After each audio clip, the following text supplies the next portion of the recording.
Hello and welcome to the 2024 Basic Election Judge Training. Thank you for agreeing to be an election judge. Whether this is your first time or your 100th time serving as an election judge, you deserve a special thanks for continuing to ensure that our polling places will be secure, accessible, and efficient. After you have completed this video, please access the quiz on our website titled Basic Election Judge Quiz. After you complete the quiz, you will receive a certification via email. I will include slides at the end of the video on how to access the quiz. Election judges are temporary employees hired by the clerk of the polling place. They are trained to handle all aspects of voting at the polling place. You are not required to memorize all the details of election procedures, but you are expected to be knowledgeable. Please make sure to bring your 2024 Election Judge Guide with you to the polls and make sure to review it before Election Day. Why are you here today? What is the purpose for today's class? Well, it's a statutory requirement to be able to serve as an election judge. Your certification is valid for 2 years. You can renew your certification by repeating the course every 2 years. Along with the certificate you receive, our elections office will keep proof of your training on file. To serve as an election judge, you must be eligible to vote in Minnesota and be able to read, write, and speak English. Students 16 through 18 years old can be election judge trainees. There are restrictions on having relatives serve together as election judges. A relative is defined as a spouse, parent, step-parent, child, stepchild, sibling, or step-sibling. Relatives cannot serve together in the same precinct at the same time, and anyone who temporarily or permanently lives in the same house as a candidate cannot serve in the precinct where the candidate is on the ballot. In addition, they must be trained as an election judge, appointed by the clerk, and election judges will typically serve in the precinct where they live, but they may serve anywhere in the state. This slide reiterates the previous slide of basic qualifications to be an election judge, but opposite. What makes them not eligible? A person is not eligible to be an election judge if they are. Candidates for office cannot be an election judge in a precinct where they appear on the ballot. This includes those who are actively campaigning as a write-in candidate. A person who is a relative of a candidate for office cannot serve in the precinct where that candidate is on the ballot. A person who temporarily or permanently lives in the same house as a candidate cannot serve in a precinct where that candidate is on the ballot. Election judges who are relatives to each other cannot serve together in the same precinct during the same shift. Relatives can work separate, non-overlapping shifts in the same precinct. A challenger appointed to contest voter eligibility cannot serve as an election judge. Where will you work as an election judge? That depends who hired you. In Cass County, the clerks of the polling places will hire the election judges and let you know where the precinct is located and where the polling place is on election day. How long will you work? With the exception of the head judge, you may serve for all or parts of the election day. This is at the discretion of the local jurisdiction. At the beginning of your shift, you will affirm the election judge oath, administered by your head election judge. It is a legally binding oath that you will uphold the current election laws to the best of your ability. There are criminal penalties for intentionally deceiving a voter or creating an advantage for your party or another candidate. Minnesota has long allowed municipalities to hire 16 and 17-year-old high school students to serve as valuable members of the team of election judges. However, there's been an unfortunate gap in eligibility for those students who graduate before they turn 18 and become eligible to serve as an ordinary election judge. Now that gap has been bridged. A trainee election judge who begins their service while a student can continue in that capacity even after graduating up until age 18. They must also obtain school and parental permission and serve in the county where they reside or in an adjacent county. Trainees are paid at least 2/3 of the minimum wage. Like other judges, they do not have to serve the entire day. However, they cannot be asked to work past 10 p.m. They are assigned the same duties as other judges, with the exception of tasks requiring party affiliation. Trainees are not counted towards the minimum number of election judges required to be present. On election day, your job is to faithfully follow election laws to the best of your ability. While serving, leave your own opinions at home. Always remain courteous and professional. Do not bully or harass local election officials, head judges, other election judges, challengers, media, election administration representative, vouchers, voters, or voter assistants. Follow all instructions and complete all assignments given to you by the head judge. Keep the head judge informed of all concerns and document details on the incident log. Refrain from partisan comments or discussions. Do not discuss the decisions and/or actions of political leaders. Refrain from personal opinions of current election administration laws, rules, procedures, and/or tasks.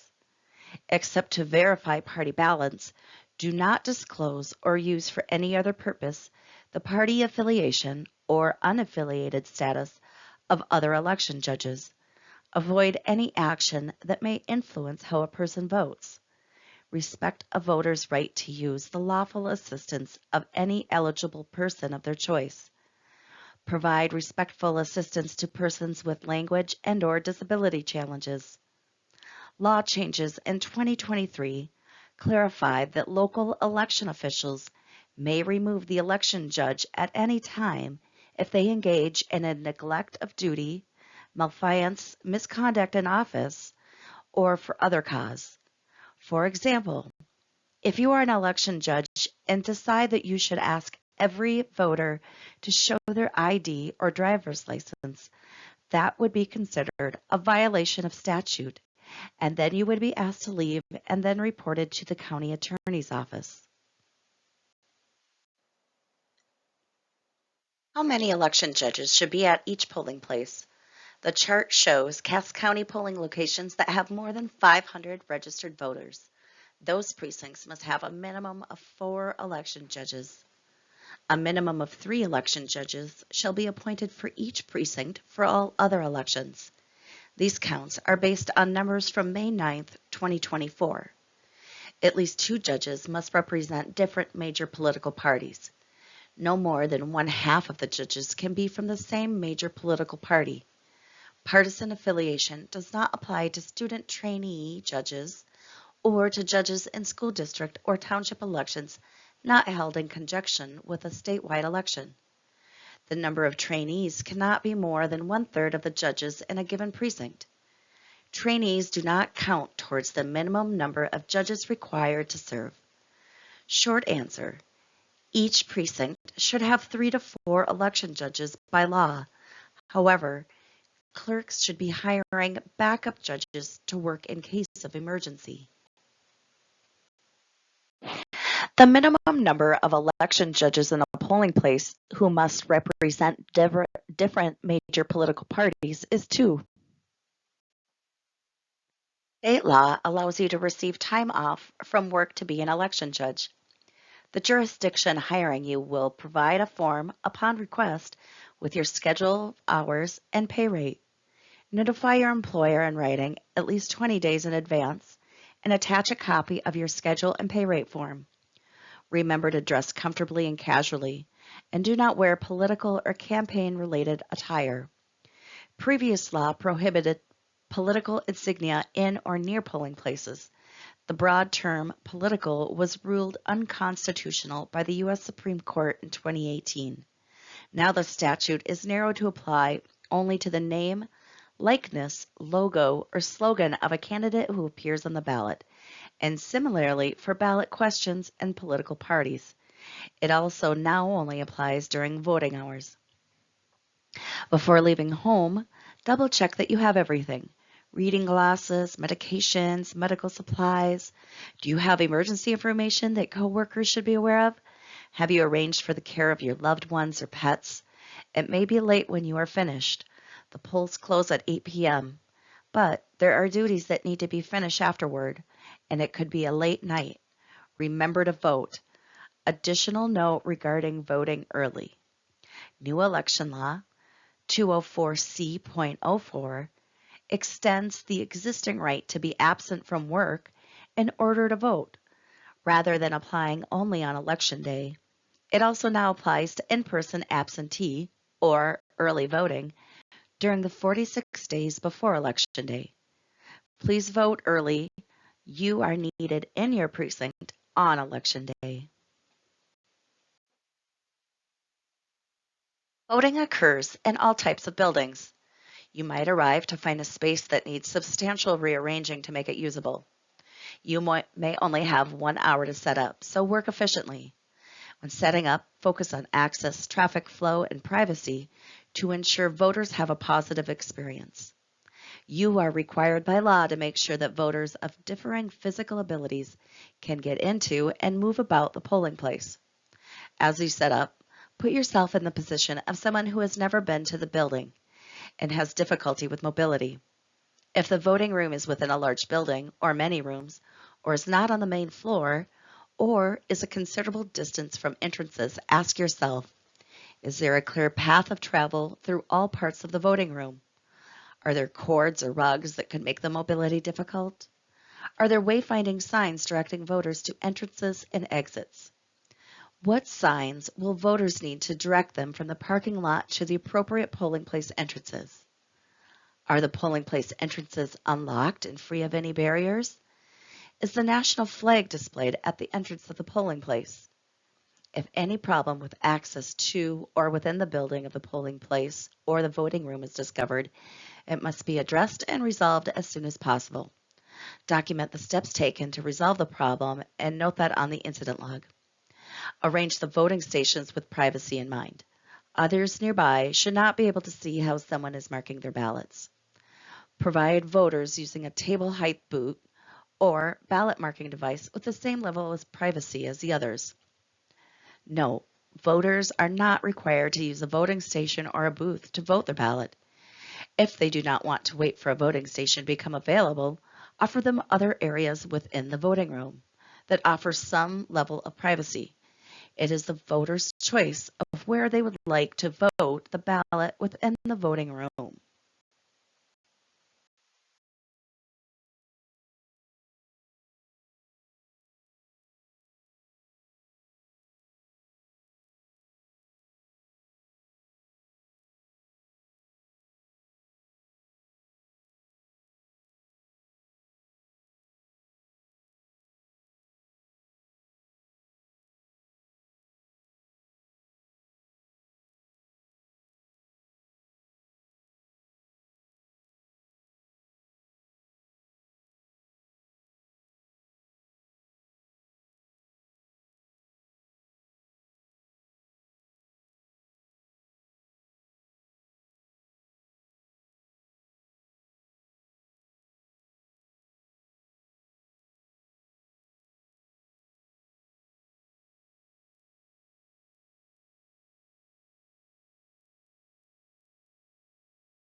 The sergeant at arms can be anyone appointed by the head election official in the polling place. The Minnesota House position qualifications call for a present or former licensed peace officer with at least 10 years of experience. Candidates with police service at a supervisory level or someone who held the rank of sergeant or higher get the preference. Despite what the title suggests, today's sergeant at arms are not generally armed. Rather, the title originates in medieval England, where these individuals carried a ceremonial mace, originally a type of weapon. Sergeant at arms should be friendly and assistive in demeanor, but sufficiently assertive as required to maintain order and security. For ease in identifying them within this role, it is recommended that they wear an easily visible name tag with the first name and sergeant at arms title or other similarly recognizable official attire, like a vest or a ball cap, etc. A sergeant at arms may be required to direct the departure from the polling place of any individual who, despite a warning to desist, engages in disorderly conduct or attempts to tamper with voting equipment. If additional assistance is required, a peace officer may be called to the polling place to remove or arrest such individuals. A sergeant at arms or a peace officer shall not otherwise interfere in any manner with voters. While the sergeant at arms is permitted to remain in the polling place throughout the voting period on Election Day, a peace officer cannot remain in or within 50 feet of the entrance of the polling place once peace has been restored. Note the details of all security concerns and how they were addressed on the incident log. The picture at the bottom of this slide is Lori Hodap. She is the Chief Sergeant at Arms at the State Office Building in St. Paul.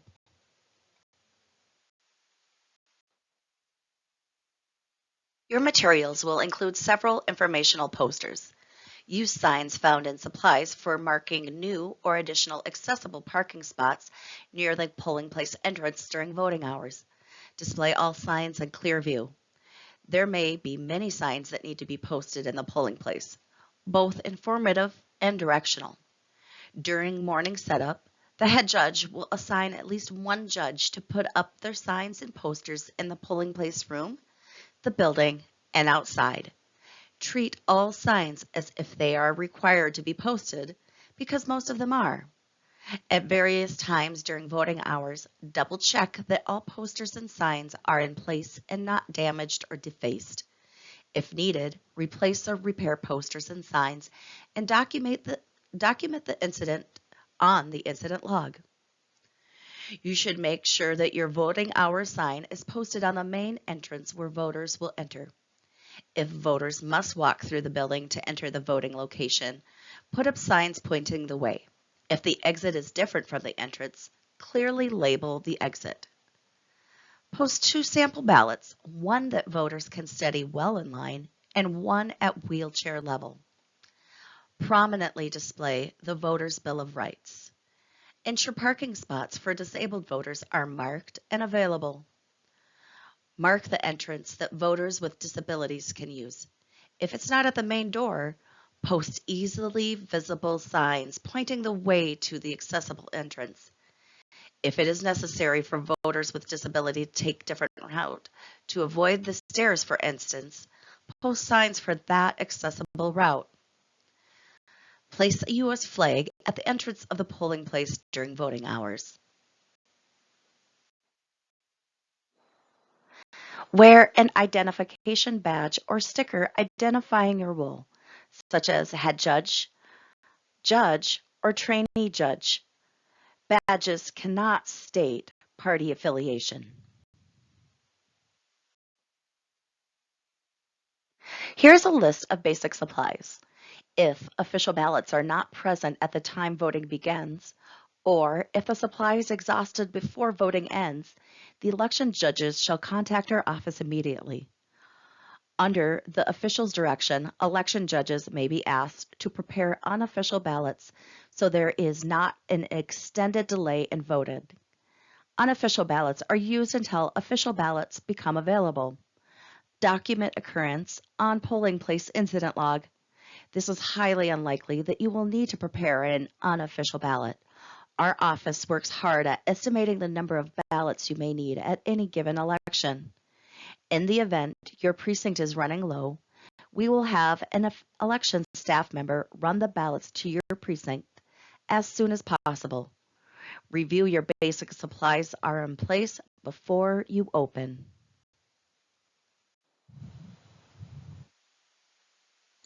This is an example of how an average polling place is set up. The greeter by the entrance, the extra chairs are placed by the roster and registration judge. In smaller precincts, it's common practice to have the roster and registration judge as one person. If your precinct has one poll pad, this will be the case. The demonstration and ballot judge will often be combined as well. Minnesota law requires that you provide chairs for voters with limited mobility to sit on while waiting in line, receiving instructions, or while voting on a ballot. At the roster registration judge area, turn on the poll books. Verify adequate battery power and make sure you have pens or magnifying glasses available and a stable flat writing surface. At the demonstration or ballot judge station, which is also often combined, place demonstration ballots, pens, and the spoiled ballot envelope on or near the table. Place a sign in each booth on how to mark the ballot. Make sure that you have at least one voting booth that includes a table and a chair and accessibility for a wheelchair. Every precinct, except standalone township elections for towns with less than 500 registered voters, must have at least one assistive voting device. Assistive voting devices allow voters with disabilities to mark their ballot independently and privately, but does not count the ballots. In Cass County, we have what we call a ballot counter or a DS200. Confirm that the ballot counter is turned on and plugged in into a surge protector. No one, except for the voter casting his or her ballot, or an election judge, is allowed within 6 feet of the ballot box. It is good practice to put tape on the floor to mark the 6-foot boundary.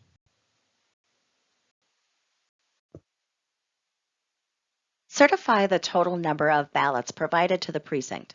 To do this, count the number of the ballot packets. The ballots are typically wrapped in packets of 25, 50, or 100. Those counts may vary. Record the results on the precinct summary statement or worksheet provided in your ballot supplies. Confirm that your precinct's ballots match the offices and candidates from the ballot counter. If your polling place has multiple ballot styles, confirm and prepare a supply for each style needed. Contact your local election official immediately if there are any doubts whether the offices and candidates match. Count ballots in each packet. It is not uncommon for a packet to have less or more ballots listed on the package. For example, it might have 23 ballots instead of 25. A judge must carefully count each packet as they are opened throughout the day. Fan the ballots to be certain that 2 are not stuck together. Record any discrepancies as +1 or -1 in the incident log, as well as your summary statement worksheet. To ensure ballot orderliness and security, do not open more packs than necessary for voting. Start with a modest supply and open more packets only as needed during the day. Store the remaining ballot supply in a secure place until needed. Notify the head judge if the ballot supply becomes low. Your head election judge will advise you on how many packets of ballots to open in the morning. The precinct certification form is used to identify how many ballots you received at the beginning of the day.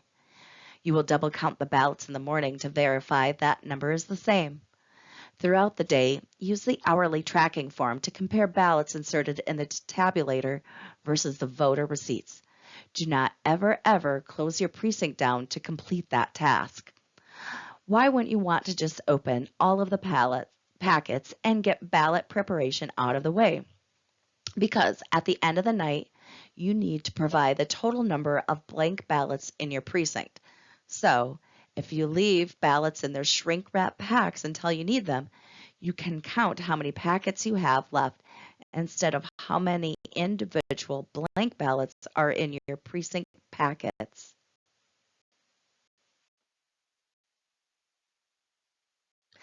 After counting the ballots, 2 judges must write their initials on each ballot that will be given to a voter. Be careful not to make any other marks on the ballots.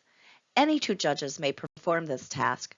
Judges from 2 different major political parties are not required. When opening time arrives, announce the polls are open. Generally, voting hours are from 7 a.m. to 8 p.m. Some can be 10 a.m. to 8 p.m. Your local election official will notify you in advance if voting hours will be different in your precinct.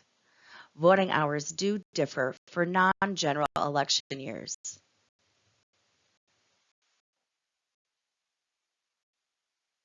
Here is a list of townships with a population less than 500 that may choose an opening time not later than 10 a.m. Have you ever used a copy fax machine on a daily basis? Has it ever jammed on you? The main components of a DS200 is a sophisticated scanner, and it can jam.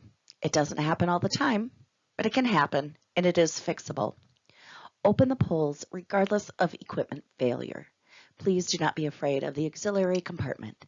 Equipment failure can happen, or perhaps a paper jam, or some other unknown error on the machine. Do not keep the voters waiting while you try to get the ballot counter working. Immediately utilize the auxiliary compartment slot on the ballot box. This slot lets voters drop their ballot into the locked ballot box without being counted by the machine. The ballots will be processed later in the day. Once we get you up and running, 2 election judges, different political parties of course, will open the compartment, collect the ballots, and begin feeding them through. Do not keep the voter waiting. Have one of the other judges call our election staff so we can assist you, and then record the time on the incident log. We will review procedures when encountering equipment failure in later slides. Let's review. Before you open, make sure that you have completed the following. Administer the election judge's oath. Designate duties of all judges. Verify the ballot format and the numbers of the ballots. Set up voting booths. Prepare the ballot counter. Posted your voting hours, posters, and sample ballots. Set the flag up at the entrance. Mark the entrance and parking spaces for voters with disabilities. Counted your ballot packs and verify the number is equal to the certification form. 2 judges must initial the ballots. And you've also assessed your traffic flow and privacy.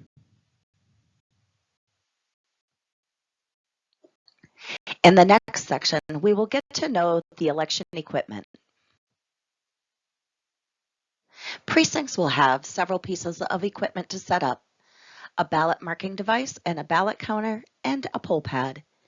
The DS200 will be placed at each polling place location in Cass County. The vendor that Cass County uses for its ballot tabulators is ES&S, or Election System and Services. If a voter questions the certification of this machine, yes, it is certified and tested thoroughly. If you are approached at the polling place with questions regarding the equipment certification or exact specifications on the equipment, please encourage them to contact the elections office at Cass County. The DS200 is a ballot scanning device. It is used at every polling location in Cass County. Voters hand feed the paper ballots into the scanner in order to cast the ballot. Ballots can be inserted into the DS200 in multiple orientations: face up, face down, header first, or footer first. The device simultaneously scans the front and the back of the paper ballot, interprets voter marks, and communicates any issues that require the voter's attention back to the voter through an LCD display.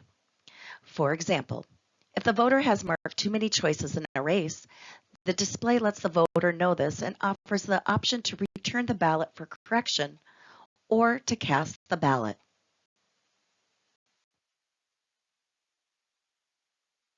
Confirm your voting systems work before completing other opening duties.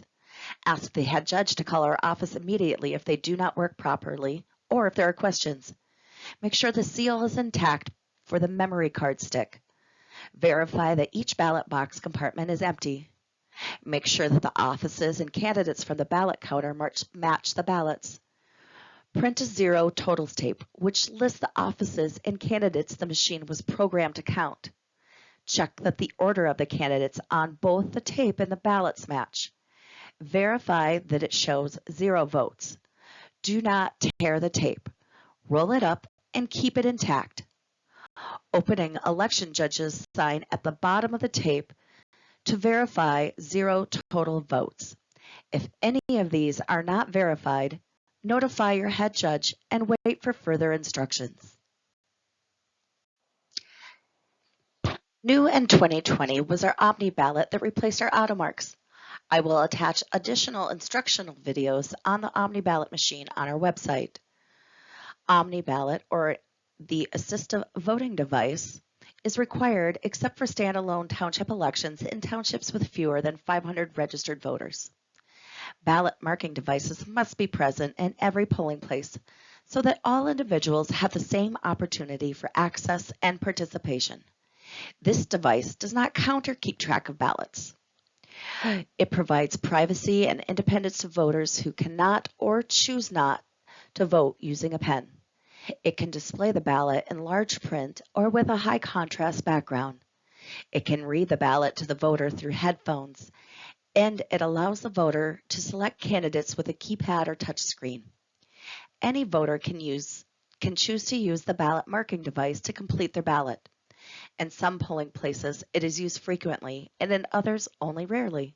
What matters is that it is ready to use when a voter requests it. If you are working in your home precinct, try using it to mark your ballot to familiarize yourself with the system. Remember to explain that the device does not count ballots. This is important because if a voter mistakenly abandons a ballot in the device, it cannot be counted later. It should be marked "Found in voting station" and placed in the spoiled ballot envelope.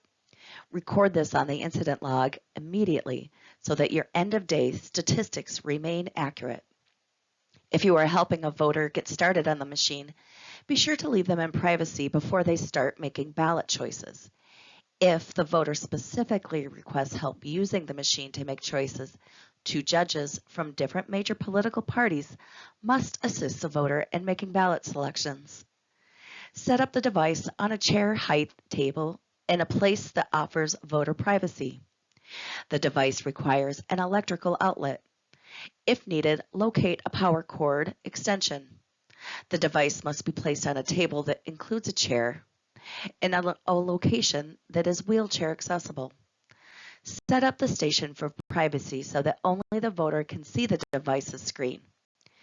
Face the screen display toward a wall or other private area. The head judge will be the lead official in setting up or nominating an election judge to open the Omni ballot. Make sure the Omni ballot is turned on and functioning. It is suggested that another judge assist and insert a test ballot and verify all offices and candidates are properly displayed on the screen and heard through the headphones. If you choose to do this, remember to write "test" on the ballot or take a marker and cross out the black timing marks on the side of the ballot. Do not forget to spoil the test ballot and insert into the spoiled ballot envelope. Follow the Omni ballot opening procedures found in the Green Election Manual. The following is a brief overview and not complete instructions. Set up the Omni and printer and turn it on. Make sure the scanner and navigation pad are plugged into the USB hub on the side of the Omni. Type in your administration login if prompted. The QR code screen will pop up. Assist the voter with loading the ballot into the printer through the feeding tray or bypass tray. Assist the voter with a voter experience, touchscreen or navigation pad. Step away and the voter will continue unassisted unless they request you to assist further. One election judge may provide assistance to voters upon request for most polling place activities, such as mobility, interpreting ballot instructions at the demonstration station, etc. One election judge may assist a voter with marking their ballot. There are no longer limits on how many voters a person may assist to mark a ballot. If an assistant has marked a ballot on behalf of a voter, the voter may show it privately to an election judge before inserting it into the ballot counter. 2 election judges of different major parties may assist a voter with marking their ballot for an unlimited number of voters in one election. Be sensitive to the specific needs of the voter. Avoid any action that may influence how they vote. Do not give advice or reveal how they voted. Direct questions to the voter, not to others with them. Help only as much as requested. Voters have a right to receive assistance from election judges or a person of their choice, except an agent of their employer or union. This could include assistance moving through the polling place, reading materials, completing forms, or marking of ballots. An assistant is not required to be an eligible voter and can be younger than 18 years of age. Remember, the goal is to provide effective assistance to these voters while protecting their privacy and respecting their dignity. As an election judge, it is your responsibility to do everything with your ability to help each and every voter participate equally in the process. If you see a voter with a disability experiencing difficulty, ask before helping. Do not touch the voter or their equipment without permission. A majority of voters with mobility impairments do not need assistance. Voters with cognitive impairments, only a court can decide if someone is not competent to vote. No one can make this decision on someone's behalf, including a spouse, children, caregivers, doctors, or nurses. Election judges cannot challenge the eligibility of a voter on account of that person's perceived cognitive capability. Persons have the right to vote when they are under guardianship, conservatorship, or if someone else has power of attorney, as long as a court order did not explicitly restrict the right to vote. Poll pads are electronic rosters. You will have a paper greeters list as well that shows all the pre-registered voters in the precinct. The Secretary of State allows a greeters list to be used for a paper backup of a roster if needed. The picture on this slide is an example of a paper roster. When would you have to use a paper roster? Well, smaller elections, special elections, or if for some reason our poll books are not working ahead of the election and we have printed the paper rosters for you. You probably will never use a paper roster again, unless it is a special election and poll books are not used. When setting up your poll pad, make sure to power on your poll pad and printer. When the welcome screen is opened, verify the election day and polling place are correct for your precinct. Verify the voter count is 0. Make sure your battery is close to full or plug in the poll pad to charge. Connect your printer. Power on the printer and look for the blue light on the back to confirm the wireless printing connection is successful. Confirm the poll pad is paired by verifying the green printer icon on the home screen. Note, if the printer icon is red, contact the head judge for assistance. Press the green printer icon and select Test Print to complete a test print. There may be instances where a voter is unable to enter the polling place. In this case, the voter can request that you bring a ballot out to their vehicle. Follow your curbside voting instructions. Please never ever give the poll pad to the voter. If they are not registered, then the voter will not have to initial the poll pad.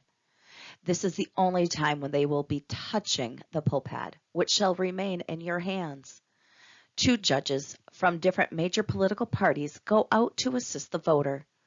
Follow poll pad curbside voting instructions. If the poll pad is not functioning, the curbside kit or the yellow folder inside your supply tote, as well as the poll pad backup kit and the accordion folder, includes instructions. You should have a sign or a poster with a phone number listed where the voter can pull in and call the number on the sign to request the ballot be delivered to their vehicle. After you receive the request, 2 election judges will bring the poll pad and check in or register the voter. The judges will then bring the poll pad back into range of the printer and then print the receipt. Both judges take the ballot receipt to the ballot judge to retrieve the ballot to bring back to the voter.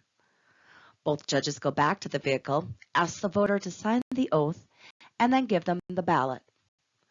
Both judges give the voter receipt to the ballot judge and deposit the ballot into the tabulator. As a greeter judge, you will welcome and guide voters. You will have a greeters list that shows all the pre-registered voters in the precinct. When a voter arrives, if they are unsure where to go, check the list and see if they are registered or not. Direct them to the roster or registration tables as appropriate. If a voter is not on the list and needs to register, use the precinct finder to confirm they are in the correct polling place.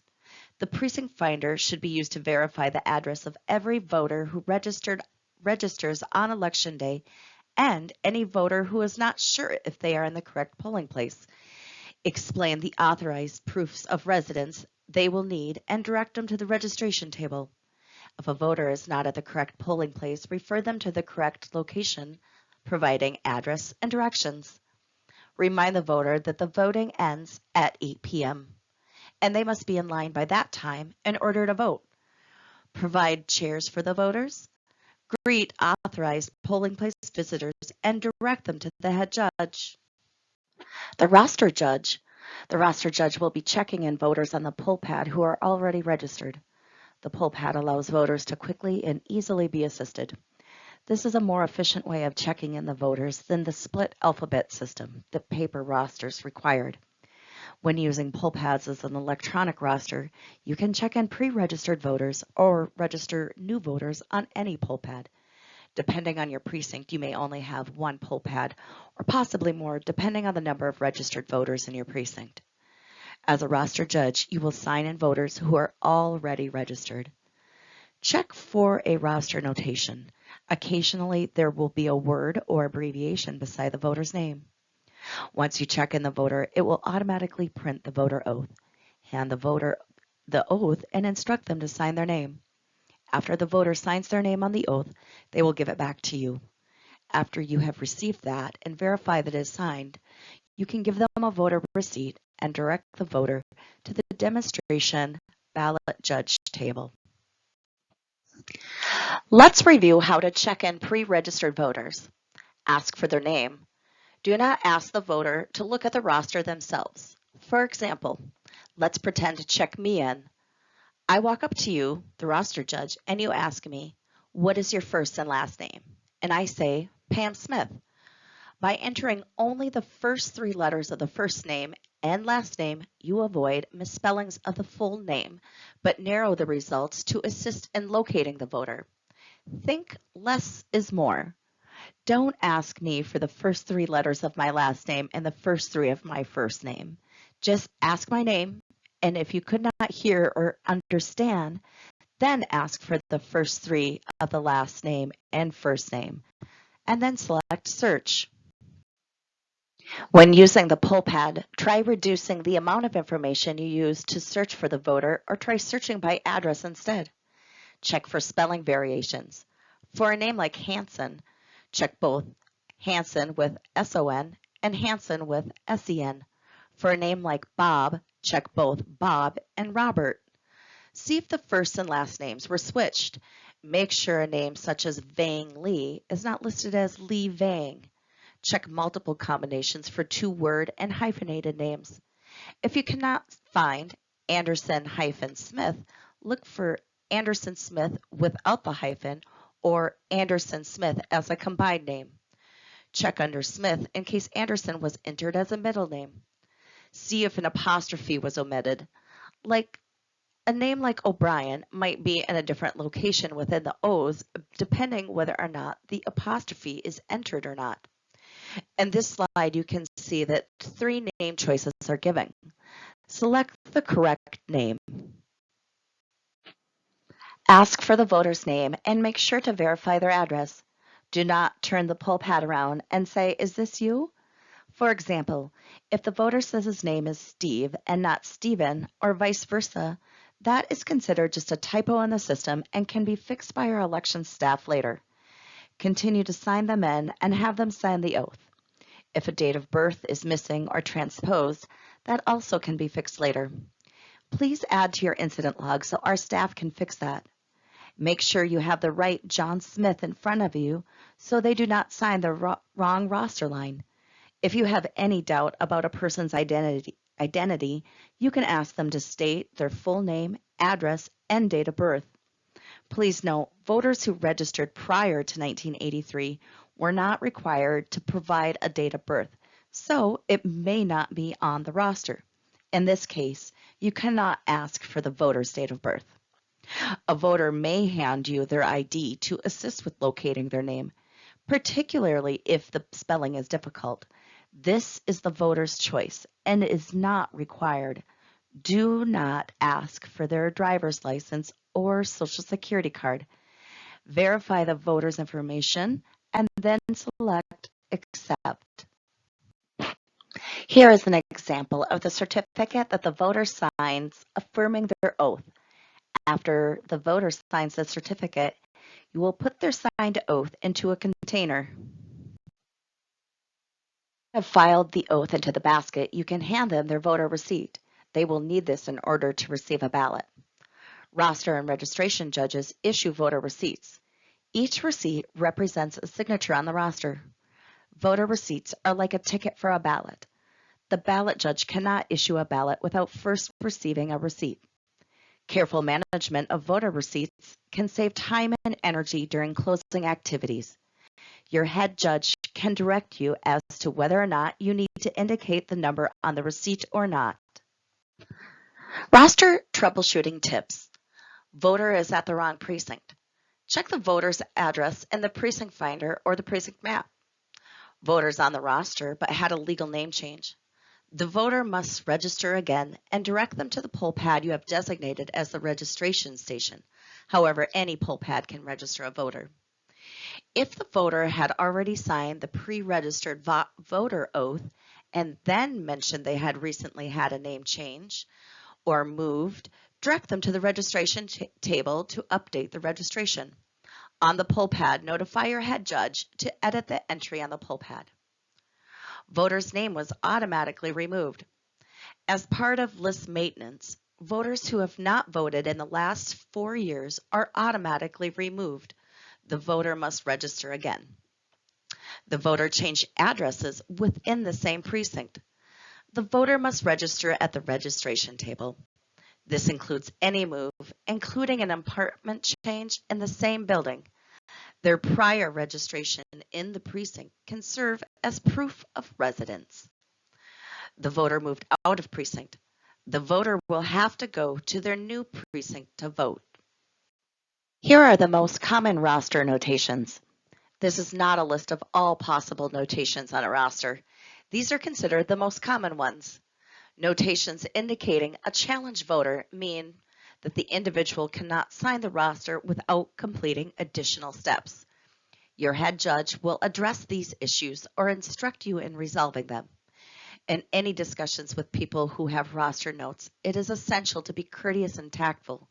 Do whatever you can to help maintain a voter's privacy. You can review a full list in your 2024 Election Judge Guide. The poll pad is a great tool in assisting election judges during the registration process. The poll pad will offer the appropriate prompts to ask the voter before moving forward. It is a fail-safe to follow the correct procedures. A roster notation that will not be on there, felony. Felony will no longer show up as a challenge. If you have questions about the roster notations or prompts, contact your head judge for additional guidance. If your election official is unavailable, please see your 2024 Election Judge Guide for roster challenge procedures. This example shows what the notation next to the voter's name will look like.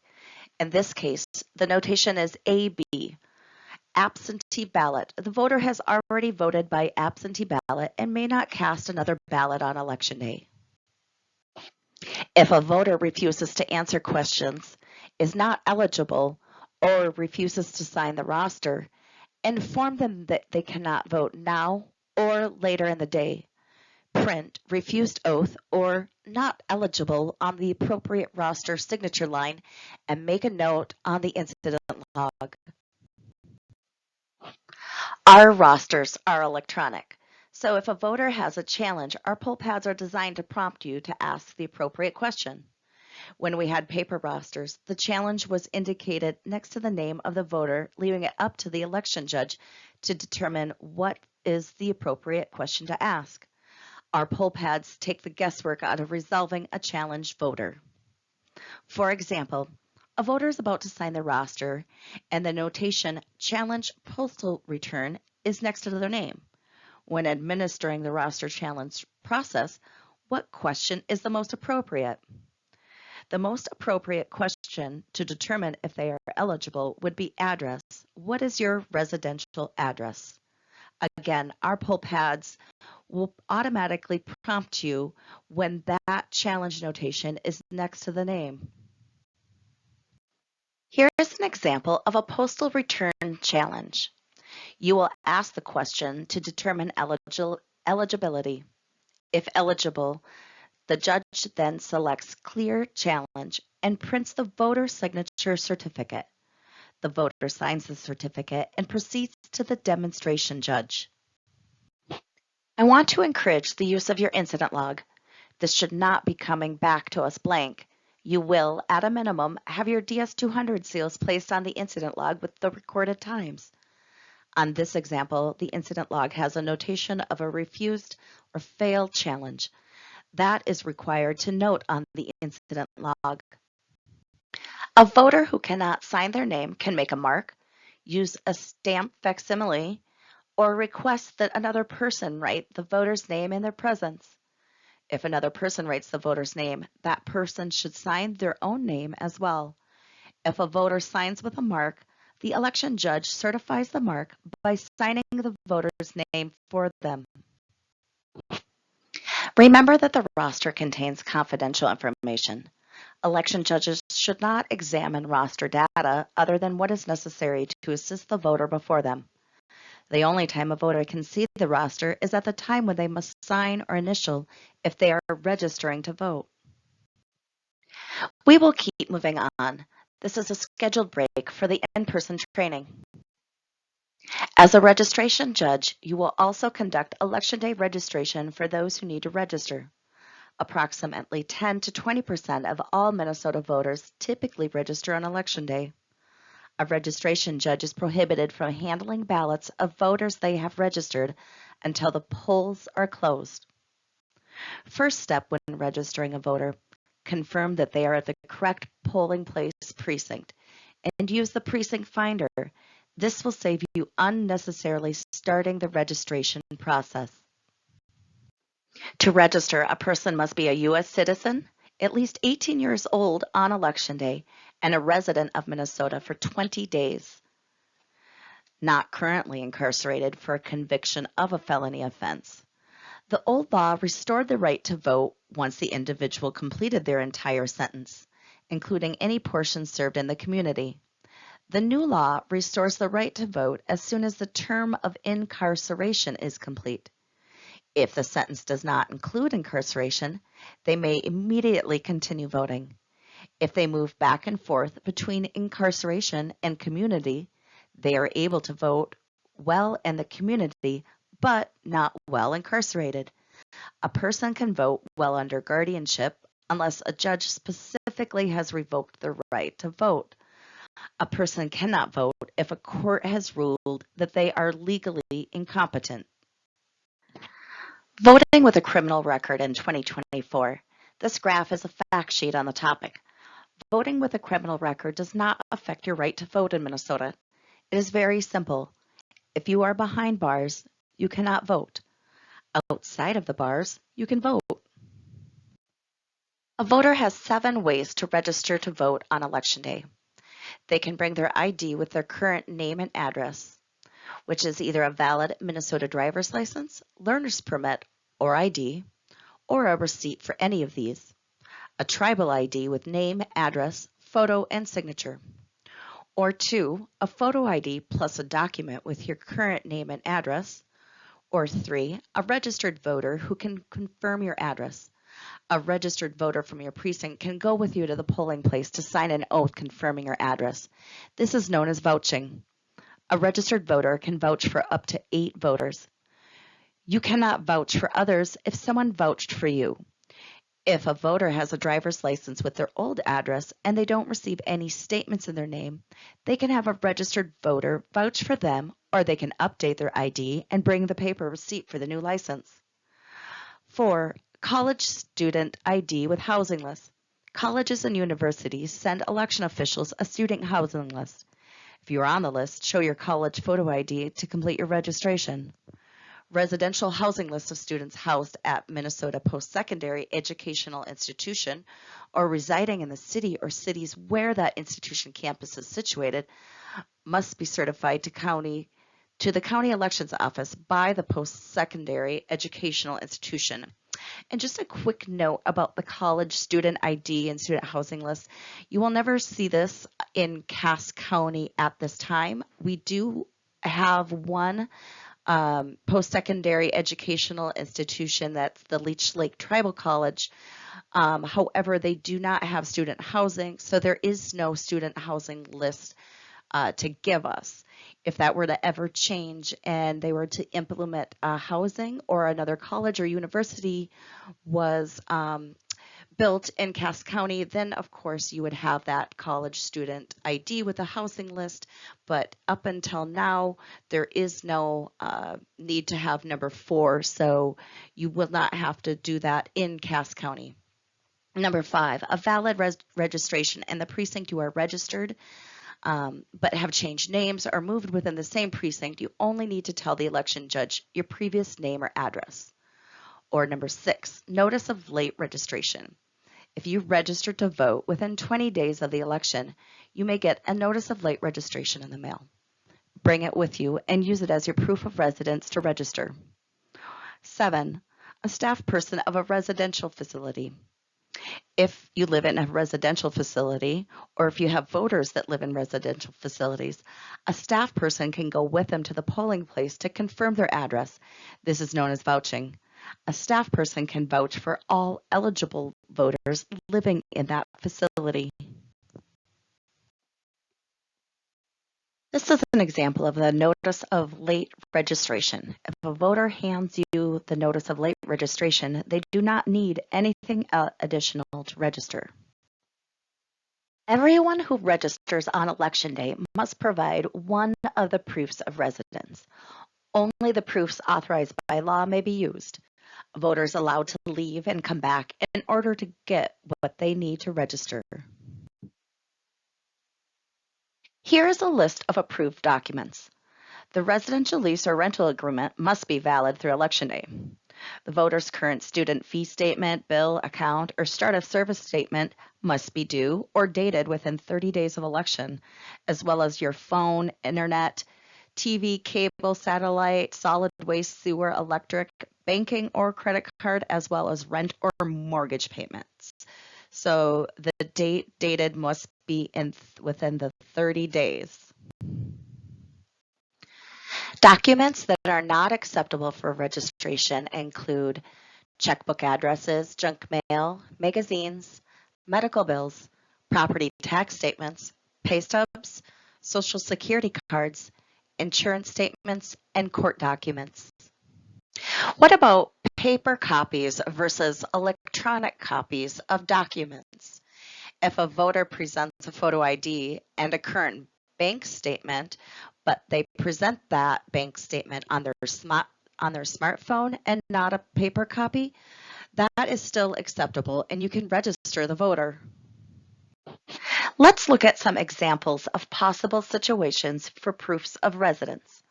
Multiple houses. For voting purposes, a person can only have one residence. If the voter owns multiple houses, the voter must decide which is their principal residence. They should consider factors such as where they sleep most nights and where their family lives. Home damaged due to disaster. If a voter intends to return to the home after it is rebuilt or repaired, they do not lose residence at that location. If they do not intend to return to the home, they no longer reside there. Student residency. Students may choose to vote either at home or in the precinct where they live while attending school, depending on which they consider their residence. The special provisions for election day registration students are in the proof of residence section. A voter does not have a home. Keep in mind the new election judge guide alters the 2022 guide reference that used the verbiage homeless to voter does not have a home or unhoused. If a voter who is unhoused shows up, they may register and vote. Their residence is where they sleep, be it a shelter, a friend's house, or outside. If the residence does not have an address, provide a description of the location on the registration application, or in our case, it will be the poll pads. So, i.e. the bridge at the corner of Washington and Lincoln Place. If they do not typically sleep in the same place, they should put the location where they slept the previous night. They can list a mailing address if they have one, but cannot list a mailing address as a residence. For example, a P.O. box or general delivery cannot be used as a residence. Who can vouch for a voter? A voter registered in the same precinct can sign an oath attesting to a new registrant's residence. This is called vouching. A registered voter can vouch for up to 8 voters whom they personally know live in the precinct. The person who does the vouching can also have registered on election day by using any proof of residence option except for vouching. Once a voter registers by being vouched for, that person cannot in turn vouch for others. For example, if a voter moves and has not updated their driver's license and they have not received any bills in their name, a roommate or anyone that personally knows for a fact can vouch for them if they are already registered or previously registered on election day using another method other than vouching. Or the voter can simply go update their driver's license and bring in the paper receipt of their new license renewal. If the voter lives in a residential facility, a staff person from the residential facility can vouch for their residency with a signed oath. Unlike registered voter, residential facility staff may vouch for any number of voters living in the facility. Residential facilities include transitional housing, supervised living facilities, nursing homes, assisted living facilities, veteran homes, licensed residential facilities, shelter for battered women, temporary living accommodation shelters, residential treatment programs, and adult foster care programs. Registering on a poll pad. Remember, a voter can only vote in the precinct where they reside. It is not uncommon for a voter to go to the wrong polling place. The image on this slide is an example of the mini screen on our poll pads.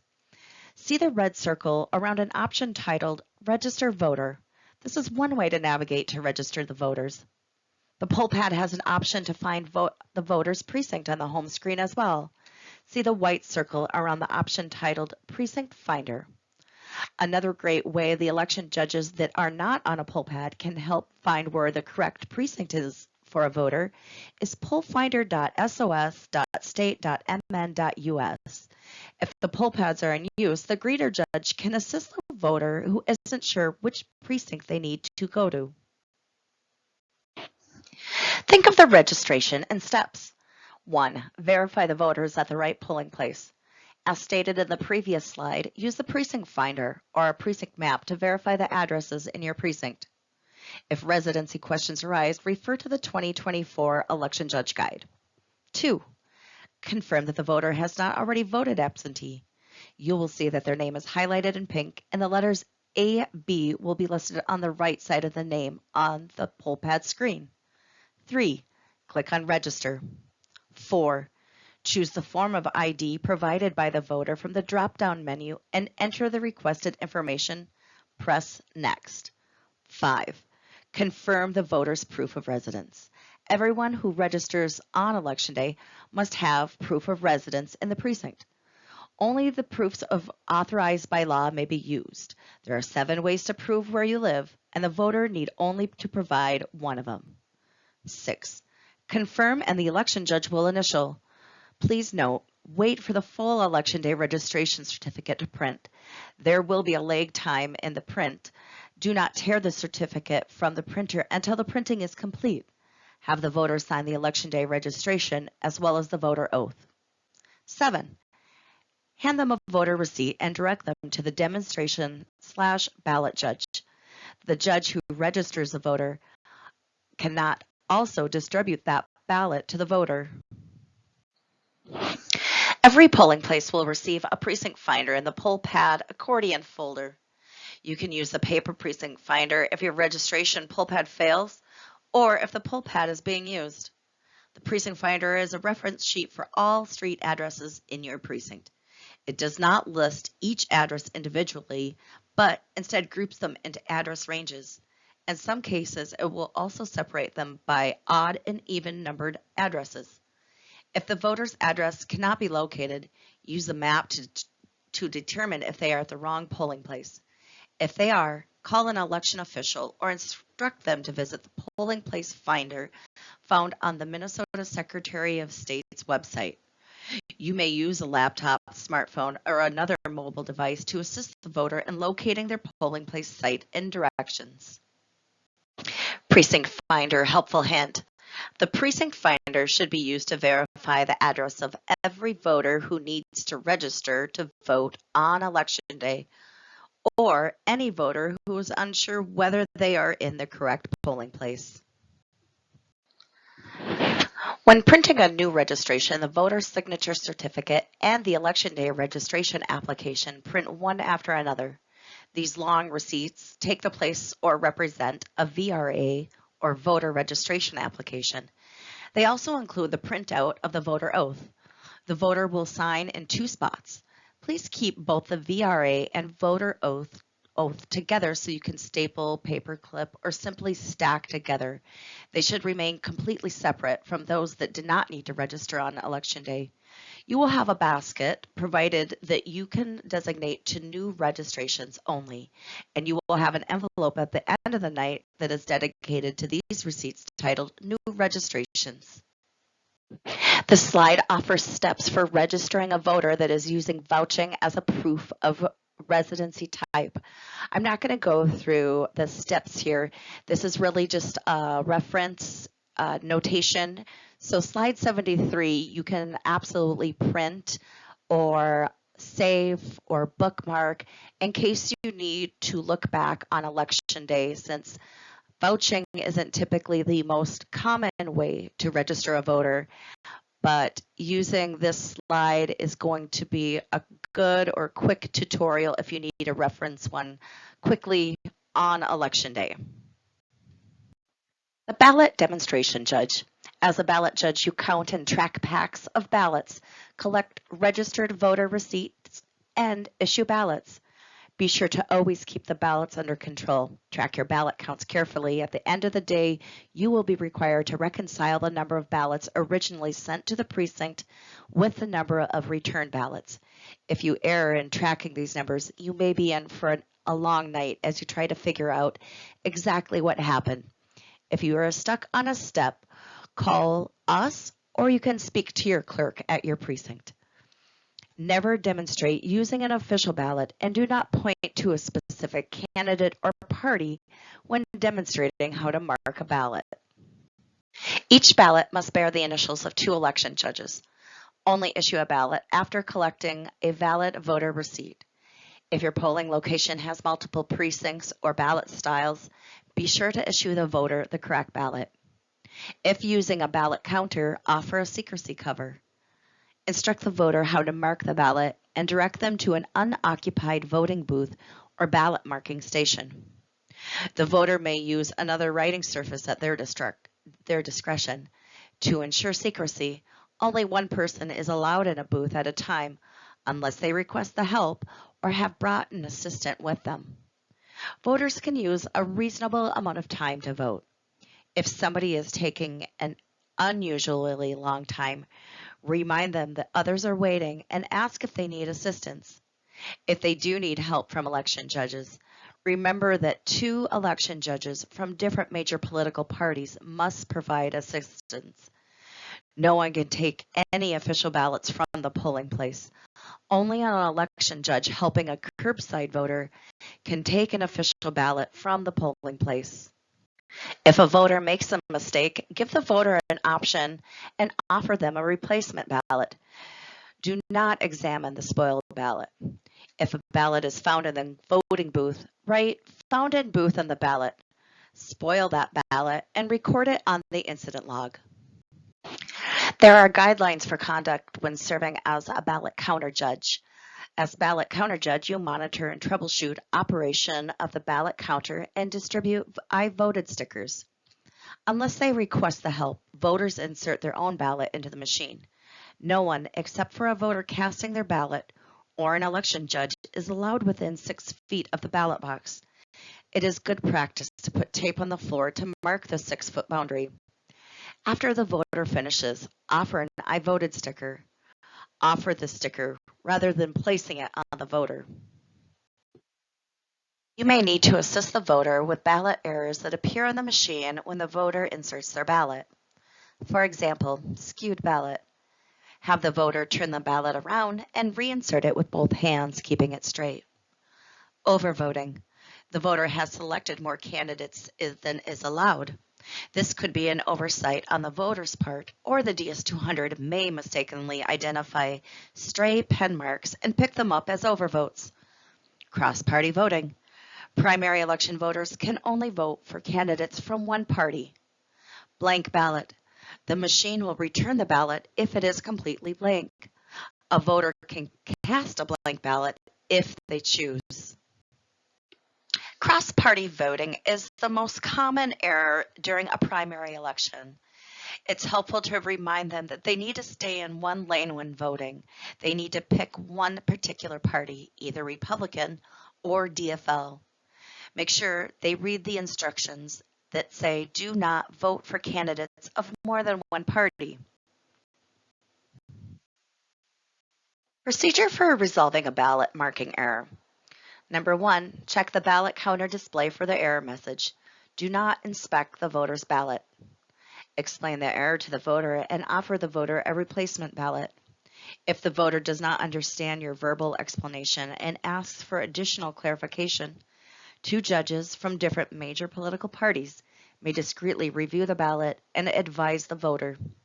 3, a voter may insist that the ballot be counted as is. Explain to the voter that some or all of their votes may not be counted. If the voter accepts this, the election judge may use the override or accept button on the ballot counter to cause it to accept the ballot. Voters cannot vote again after the ballot is counted by the ballot counter. If a ballot gets jammed in the ballot counter, ask the voter to remain in the polling place. Read the error message on the ballot counter to see if the ballot got stuck before or after the machine counted it. The machine will explain what to do. Please contact your head judge when this happens, and if you need further assistance, contact our election office at the county. Larger precincts will have full ballot boxes. After about 400 voters, I would open the ballot box and collect and remove the ballots before it jams. If the ballot counter stops working, have a judge call our office. Your head judge will have our phone numbers, and follow these instructions. Do not keep the voters waiting while you try to get the ballot counter working. Immediately open the auxiliary compartment slot of the ballot box. The slot lets the voters drop their ballot into the locked ballot box without being counted by the machine. During voting hours, the law allows only election judges, people directly engaged in voting, and authorized persons to be present. Ask unauthorized people to leave immediately. Authorized persons are persons helping a voter, children accompanying voters, vouchers, observers that have written authorization from the Office of the Secretary of State, County Auditor, or Clerk, peace officers if the judges request their presence to keep order, challengers who have been appointed in writing by the political party or the nonpartisan candidate, teachers and elementary and high school students only if they are participating in a mock election that has been authorized by the Secretary of State, persons making a written complaint. Media may enter the polling place to observe the voting process so long as they show photo identification to the head judge upon arrival, along with either a recognized media credential or a written statement from a local election official attesting to their credentials. They must stay at least 6 feet away from voters. Do not converse with voters or interfere with the voting process. They cannot make a list of those voting or not voting. People conducting exit polls can be on the premises, but not in the room where voting occurs. Depending on the building layout, this may mean the pollster must remain outdoors. An individual conducting an exit poll may only approach voters after they have voted and may only speak with the voter to the extent necessary to ask the voter to take an anonymous written questionnaire. No one in the polling place should be discussing candidates or issues. This includes voters waiting in line as well as election judges. Campaigning is not allowed in the polling place or within 100 feet of the building.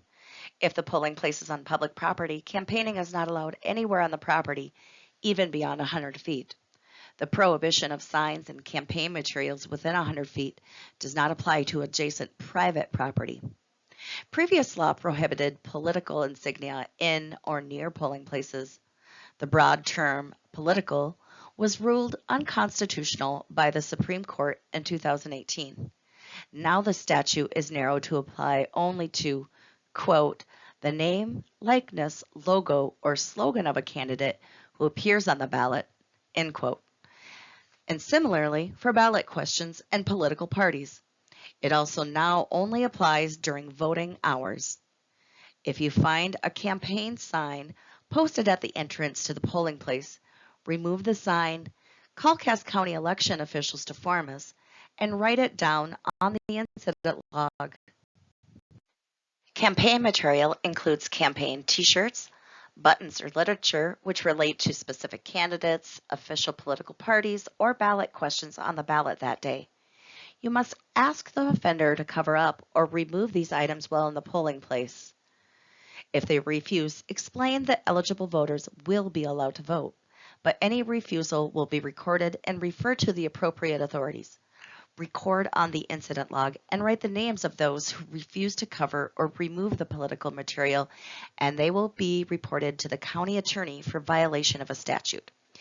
Maybe it will be a good idea to Google the candidate slogans prior to Election Day. The most common one is presidential slogans. Does anyone know what slogan or catchphrase presidential candidates from the Republican and Democratic parties are using? Voters may take sample ballots or campaign flyers into the voting booth, but they should not display these materials outside of the booth. Prohibited conduct. Ask individuals to leave if they will not or cannot cease the following: disorderly conduct, smoking, intoxicated persons, and lingering. The last one can be the most common one, especially in northern Minnesota. Everyone wants to visit in the polling place. Politely remind them to keep it moving and suggest continuing the conversation outside of the voting area. Any election judge, eligible voter, or appointed challenger may contest the voter's eligibility if they have personal knowledge that the person is not eligible to vote. Challengers are allowed in the polling place as long as they have been appointed by a major party or a nonpartisan candidate. They must present the head judge with the written appointment, prove their Minnesota residence, and they can only challenge a voter if they have personal knowledge of that voter's ineligibility. The new law resolves a conflict that previously existed between two sections of statute regarding how a polling place challenger proceeds. One section authorized the challenger to directly question the voter, whereas the other section provided that any challenge was to be submitted in writing to an election judge who would then question the voter. The new law settles on the latter. If a voter's eligibility is contested by a challenger, an election judge, or any other voter, you or another designated judge must resolve the challenge in this manner. I'm not going to read all the steps for the procedures for making a challenge. Your head judge will have the oath of challenge to voters eligibility form. It's a pretty rare instance where this would happen. Your head judge will receive additional training for resolving this challenge, and you can always call our office if you need instructions for those procedures. The code of conduct for challengers. A challenger cannot speak to the voter and should only speak to the judge when initiating a challenge. All challenges must be made in writing. Challengers cannot be disruptive, handle or inspect voter registration applications, files, or lists.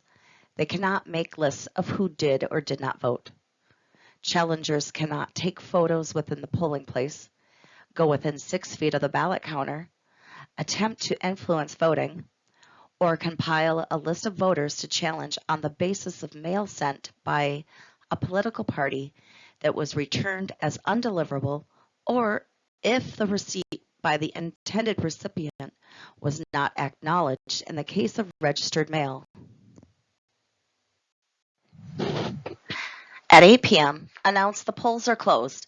Everyone in line at that moment is allowed to vote, including anyone waiting to register to vote.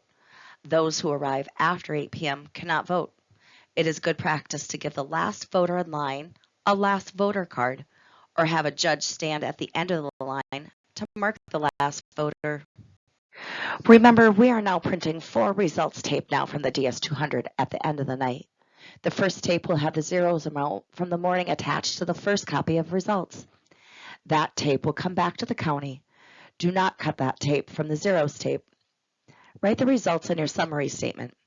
In Cass County, we use the summary statement that is a regular size piece of paper, an 8.5 by 11 sheet of paper. It makes it easier to read and see. In addition to the printout, election judges should sign all DS200 tapes, all 4 copies, and the summary statement. Here is what Cass County's summary statement looks like. This is a document that is completed at the end of the day, showing the precinct's voting, registration, and ballot statistics. Time to overcome our fear of summary statements. I'm going to break this down into 4 sections. Numbers 1 and 2. These numbers are found on your poll pad.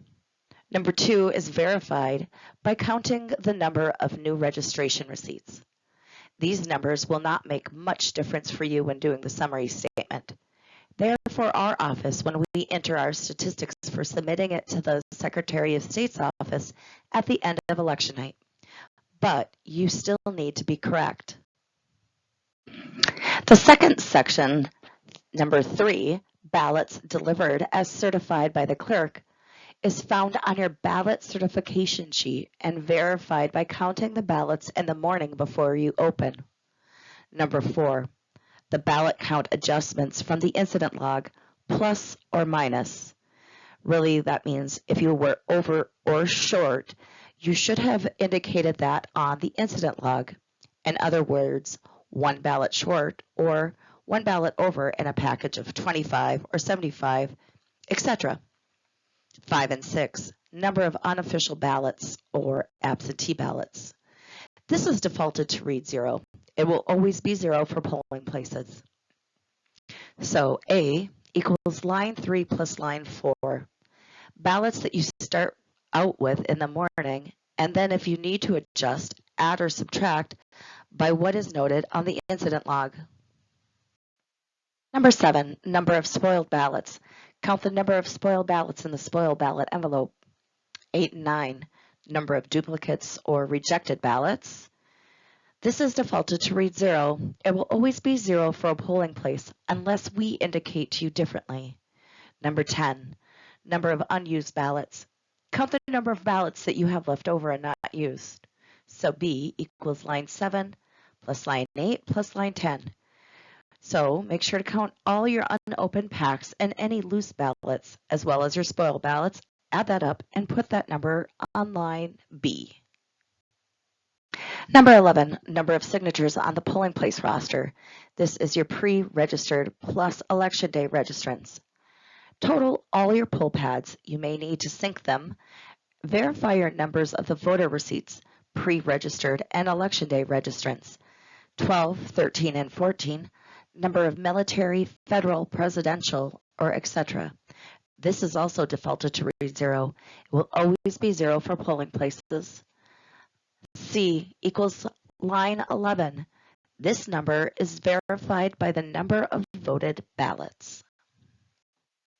Now, add and subtract those numbers according to the sheet. E must equal 0. Remember, do not lock the doors to the polling place once voting has ended. The public is welcome to watch closing activities and inquire about vote totals. Remind them that the vote totals are only reflecting the polling place totals and do not include the absentee ballot totals. No observer may interfere with your work.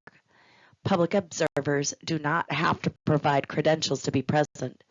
The public cannot request you to complete additional tasks or refrain from performing your required closing list duties. New this year for Cass County, well, sort of new, we have what is called Envelope A for precincts to insert their summary statement and other important forms, we are adding 2 additional envelopes titled Envelope B and Envelope C. We recommend that you print 4 tapes. All election judges must sign the results tape. The judges at the opening of polls will sign the zero totals tape. In Envelope A, you will put the zero tape in the first set of results tape. Remember not to tear your zeros tape. Envelope B, you will have a copy of the results tape along with a copy of your summary statement. You may also use the summary statement on the tape if you don't have a way to make copies of your original summary statement. Envelope C will have a copy of the same, and all envelopes will be sealed with all election judges signing across the seal of the envelope. The 4th tape, this is the one that you post at your polling place for public inspection. We will have detailed instructions included in your election supplies, along with explanations on each envelope explaining what needs to be in it. That concludes the 2024 Basic Election Judge Training. The next slides review how to access your quiz. Online participants that will be election judges in a precinct must complete the quiz. How do you access the quiz? Navigate to our website. Click on the 2024 Basic Election Judge Training to expand the tab. Next, click on the Basic Election Judge Quiz. It will take you to a SharePoint form titled 2024 Basic Election Judge Training Assessment. Please leave about 45 minutes to complete the quiz. Once you start, you are unable to save your results and return to the quiz. Be prepared to finish the quiz once you start it.